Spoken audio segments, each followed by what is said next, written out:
why haters be telling me to mind my business when they're out here not minding theirs. Shut your mouth and enjoy the tea. We all know you're here for it, sis. With Loga, fishing over. You were being one less than I'm a gozy. Owamie, Owamie. Owamie, Owamie.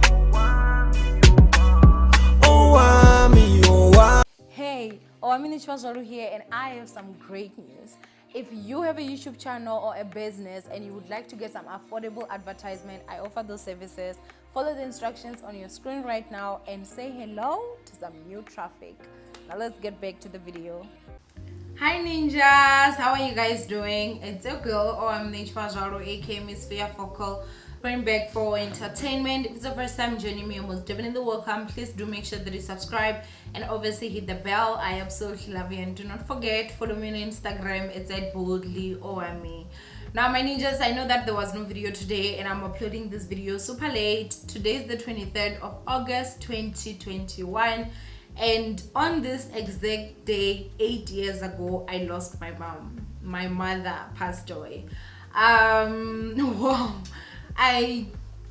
At first I thought I'm not going to do a video, and I thought of posting something on community, but I was like, I'm sure I'm gonna record a video for you guys. Maybe I'll do something, I do not know, but it's a really sad and also special day for me. And I think that at this moment I'm still at that point of it's a confusing day for me today. And I think that the reason for that is that I mourn the death of my mom, but I also have to accept that there was a rebirth of a new me, because ever since my mother passed, there was a piece of me that died with her that can never ever come back, and it was as if a new person was born. Now if you follow me on Instagram, you'll know, because I did post over there on stories, and I was just talking about, and that was yesterday. Yesterday was a really rough day for me, and that's why you guys didn't get videos today. But every year I actually do this thing where I just don't post about celebrities or anything on the day that my mom passed, and that's also just my way to celebrate her life. I talk about her. I don't do a lot of videos just talking about my mom, and I feel like this day is one of those days where I actually can do that. In all honesty, you guys, I've gotten a lot of messages from my ninjas, especially on Instagram when I posted. A lot of you guys have lost your parents, especially due to COVID, you know, moms especially.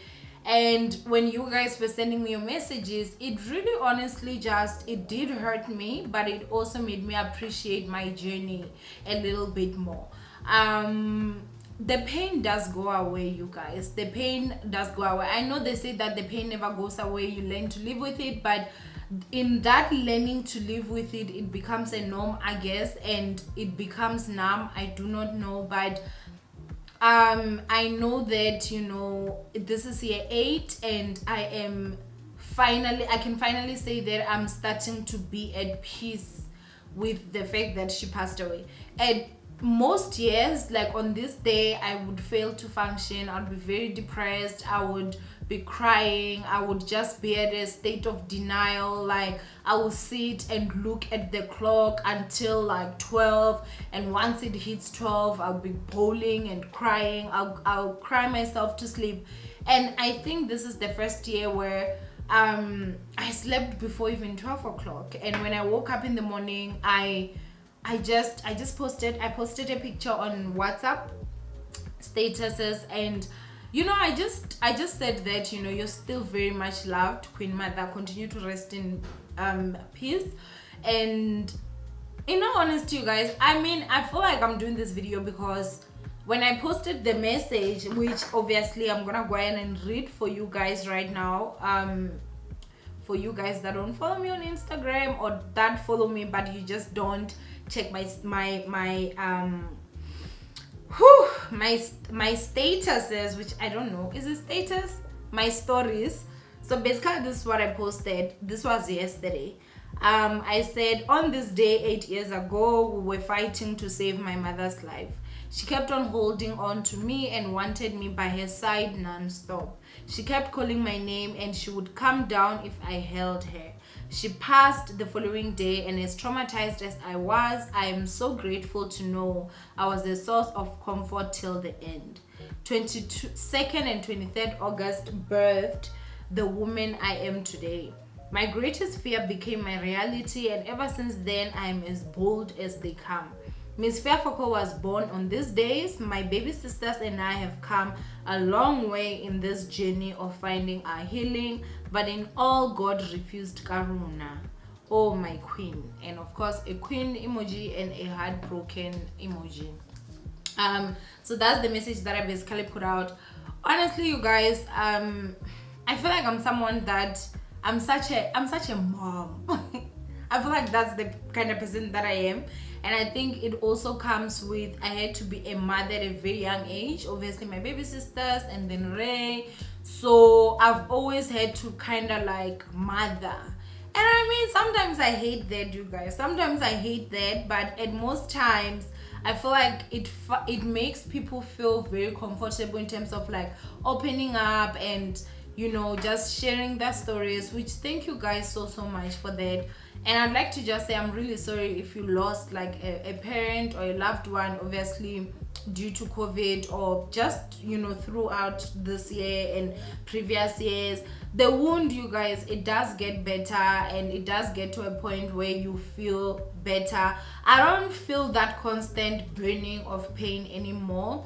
And I think that yesterday was a lot more difficult for me just because somehow I said and I started replaying what happened, because my mom was admitted like on the 22nd, and on the 23rd morning she passed away. So it was very unexpected. You know, when we took her to the hospital on the 22nd, we were like, okay, she's going to live.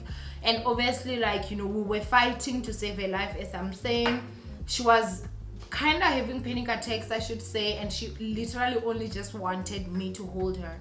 And I remember at one point she actually said, my baby, please let me die in your arms. Like I went through a lot, I should say.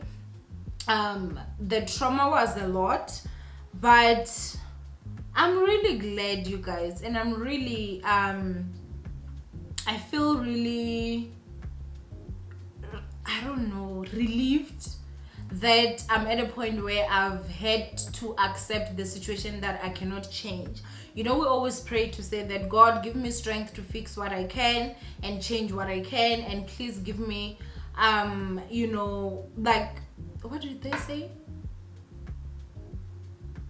Give me, like, also give me strength to accept what I can change. I know someone is going to clock me in the comment section, but yeah, give me strength to accept what I cannot change, or the heart to do that. And I feel like I've gotten to that point.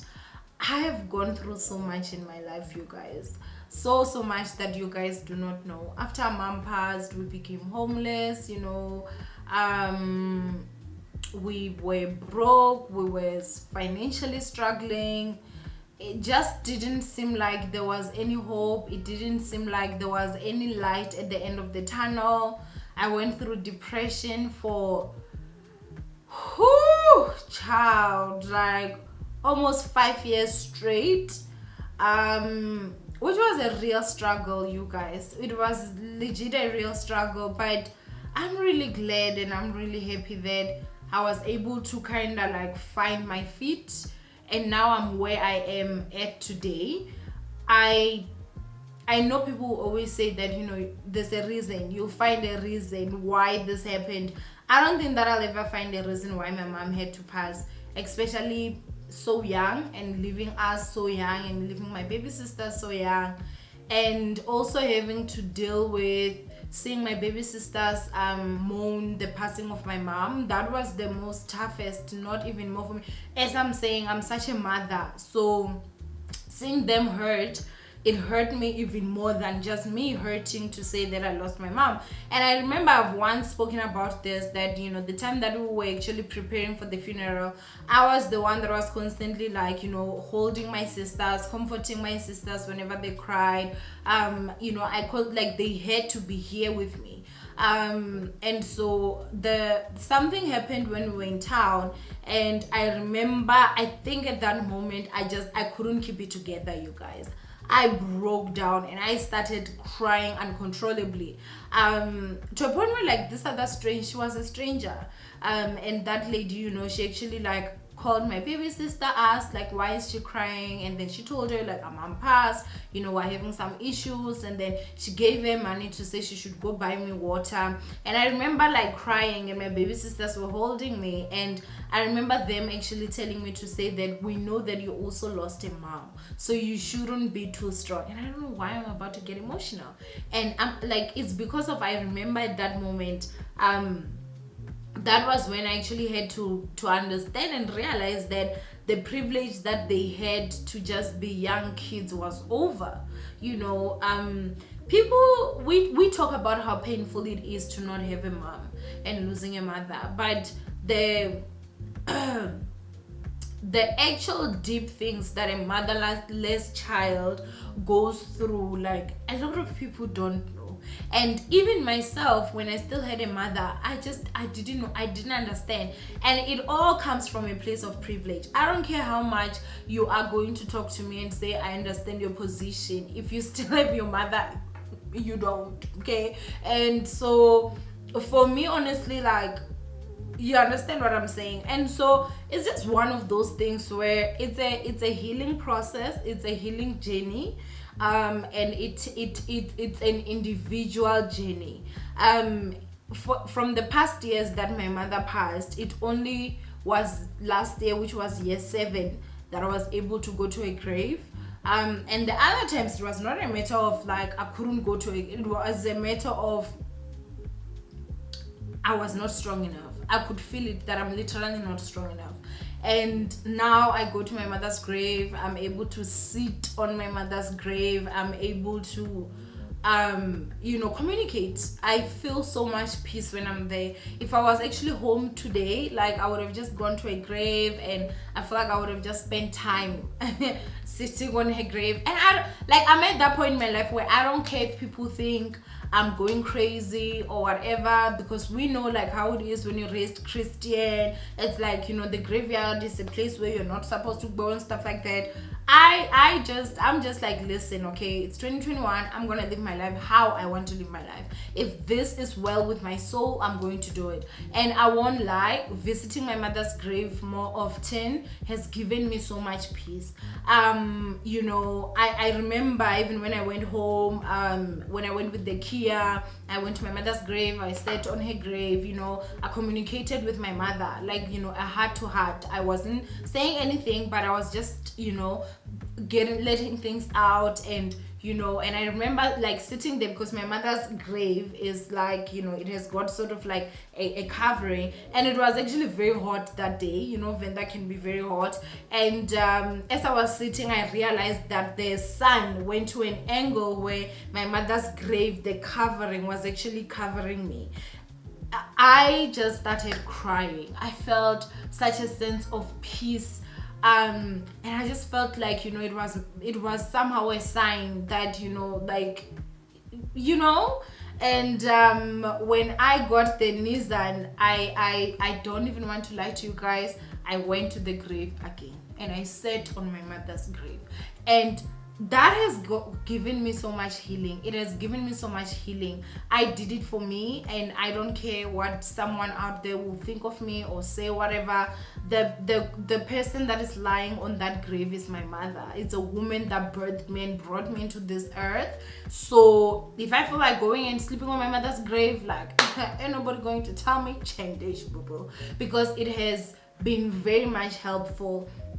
As I'm saying, yesterday was a lot more tougher for me. It was a really rough day for me yesterday. But today it was better. My baby sister is also here, so I feel like that also makes things a little bit easier. And then Umamaka Ray is back home with Ray, so I know that he's also there for her. So yeah, basically that's what's happening, you guys. I remember last year I uploaded a video and I was talking about this, and I was crying so much that I actually had to put that video on private.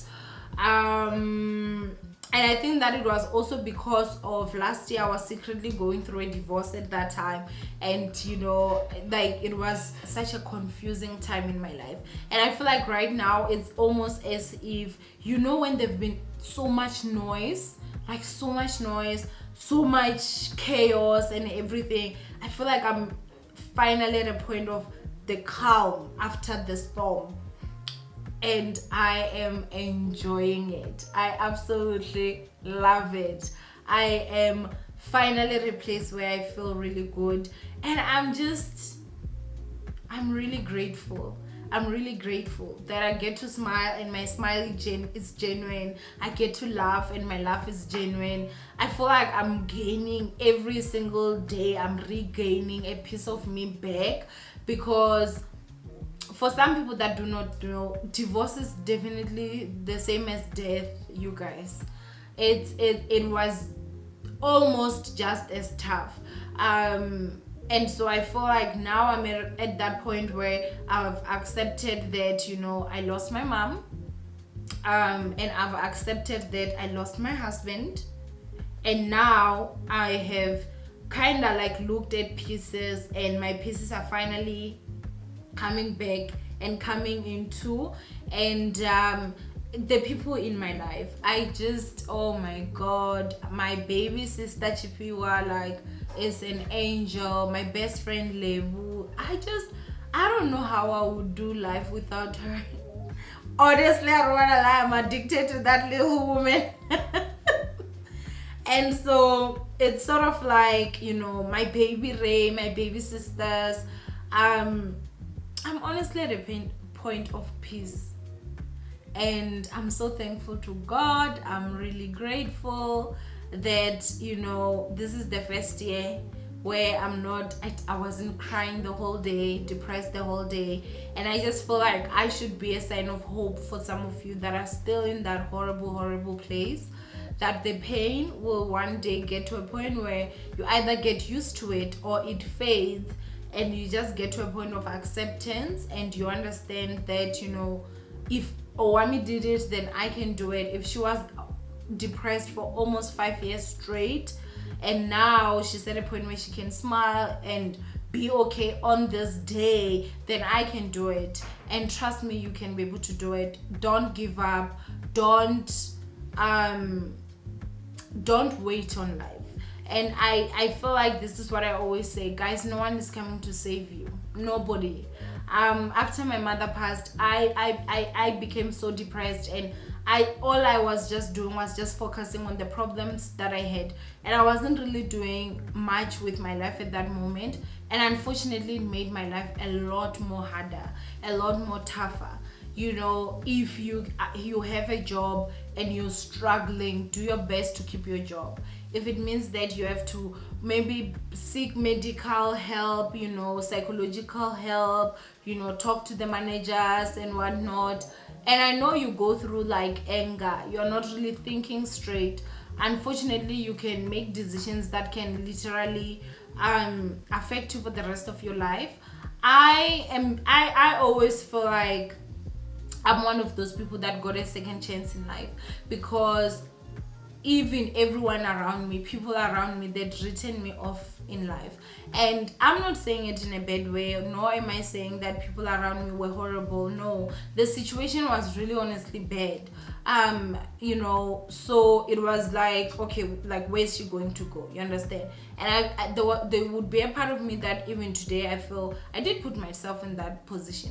As much as at that moment I know that I should not be too hard on that Owamie that was still grieving and not thinking straight. I wish someone had sat down with me and just talked to me as a human and not judge me to say, why are you doing this? Why are you living your life like this? Why?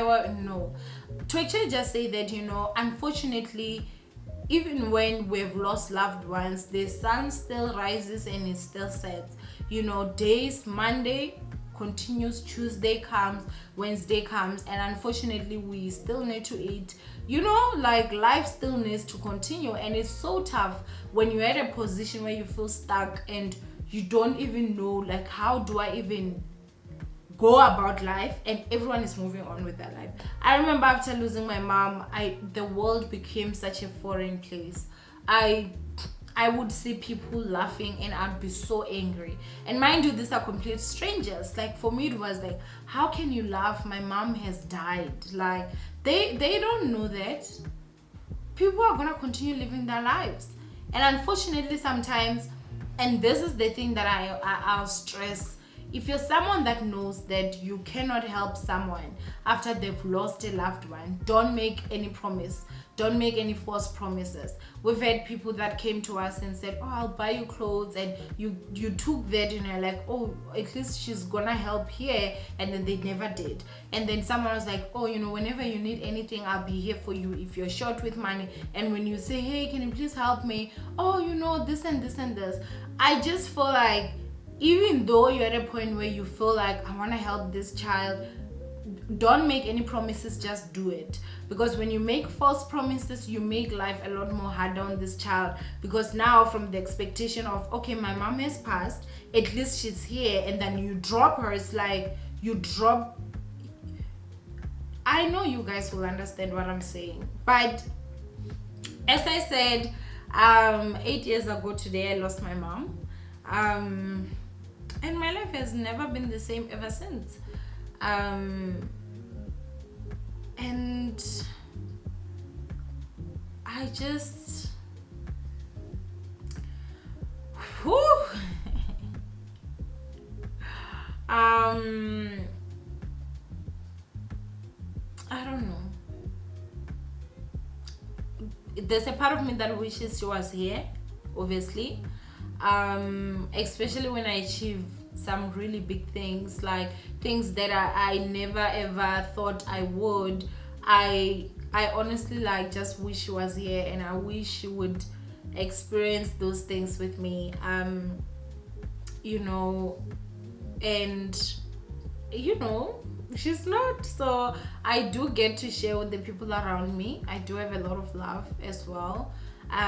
So it is what it is, and I just always tell myself that I always have to play with the cards or the hand that I've been dealt, and yeah, that's it. And ninjas, I love you. Sorry for uploading late. Tomorrow I'm gonna go back to entertainment videos. We've got so much that we need to talk about, and so I'll be fully back. And yeah, I love you, and be strong. And from me, if you lost your mom or you lost a parent that was very much present in your life, that loved you, and you're wondering, will the pain ever go away? Will I be okay? I'm here to tell you that you will be okay, and you will heal, and you will get to a point where things are better. The pain you feel is not going to be forever. It's not going to be an everyday thing. I know right now it is. I know that feeling when you see it and you're kind of just like, I'm not understanding, like, my heart is so painful. Why is my heart so painful? And then you remember, oh, my mom passed. Or, you know, you just hear something and you're like, oh, I can't wait to go and share with her. And then you remember, oh, she's no longer here. We go through a lot. And that's why I always say, when you see a motherless child, like, hug that child. Be kinder to motherless children. They go through a lot more than people even you know. And yeah, if there's anything you can do to make a motherless child's life easier, do it.